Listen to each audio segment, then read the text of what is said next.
Welcome everyone to Ozarks Tonight. I'm Brian Calfano, joined by Amy Blancett and Nick Reed, our Ozarks first contributors. And guys, let's just chill a little bit and talk about something relaxing for some people. It's marijuana. A lot of people are talking about legalization. And is there a benefit to the Show Me State? Where do you both come out on that larger question? Live and let live, Amy?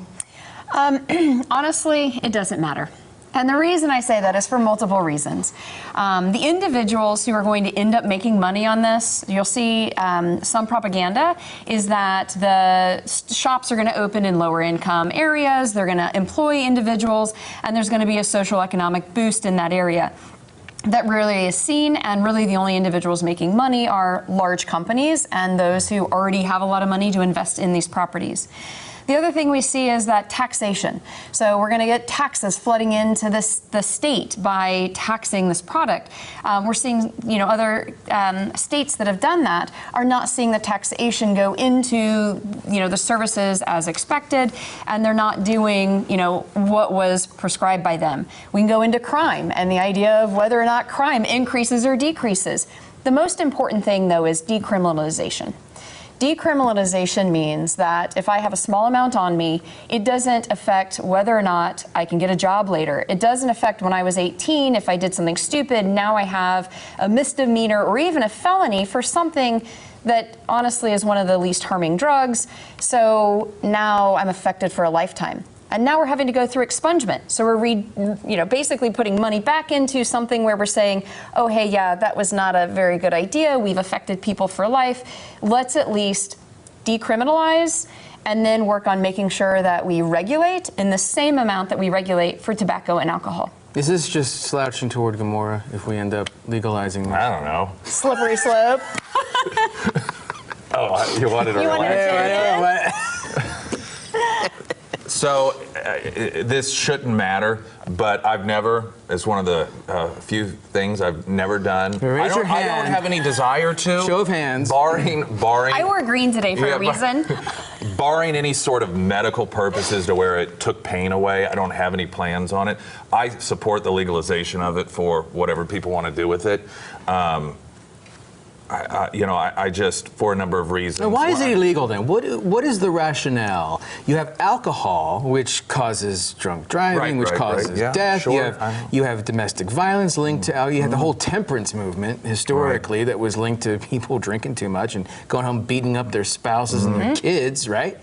Marijuana is just, Right, and I don't know that I've read through, there's some supporters of making it legal who claim it has something to do with the competition with, I forget, it wasn't even a drug thing, it was a hemp thing. Yeah. I don't know, honestly, I can't speak to that. But as of late, it's a stigma, that went along with it. One of the things we are seeing nearly half the states at least have some decriminalization laws that are going into place. And so being able to look at data, what's happening, and then, as a state that's a little bit slower to make some of these decisions, look at what's happening and where it is or it isn't. If taxation isn't funneling through Colorado like it's supposed to, how do we create policy and regulation on something like that? It's an excess tax.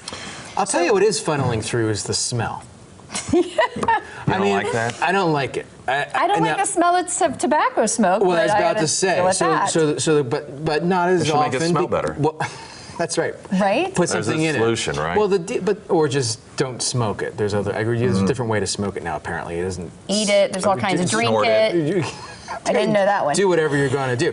But the thing of it is, to me, I just wonder if it sort of run its course as a point. In other words, Colorado, Washington State, you had all these places out there that were doing it, and now it's all of a sudden kind of been the thing that didn't quite reach expectations. Everyone's going, who cares now? Well, and here's the thing. It will be recreational legal here in Missouri at some point. I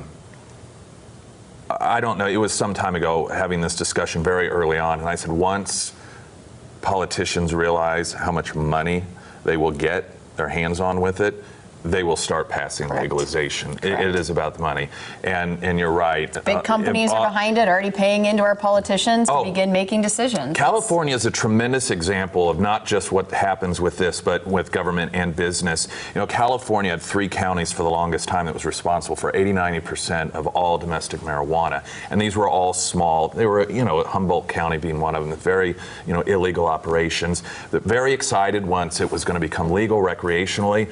It would cost 6 figures to get a license.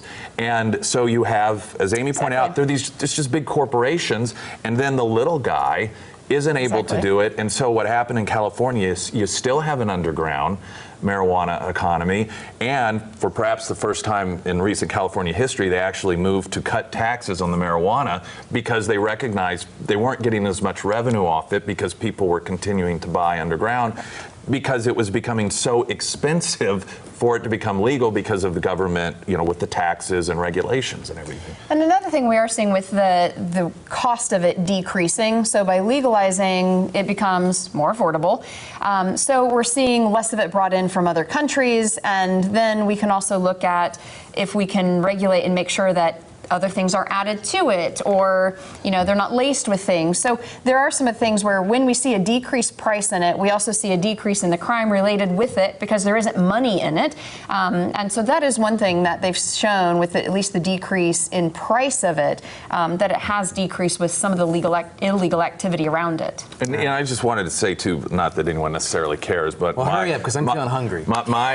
My opinion on the legalization of it, in my perfect world also, you don't have government, you know, if it leads you to be the sort of person that is relying on government to fund your lifestyle, in my world that wouldn't happen. Personal responsibility, you are not only personally responsible for what you do, but the effects it have, you know, on you. If you never had a chance to listen to our podcast, it's called From the Constituency. It features these two being as brilliant as they are on our air, folks. So we hope you'll join us for that. It's Nick Reed and Amy Blancett. I'm Brian Calfano. We'll be back after this.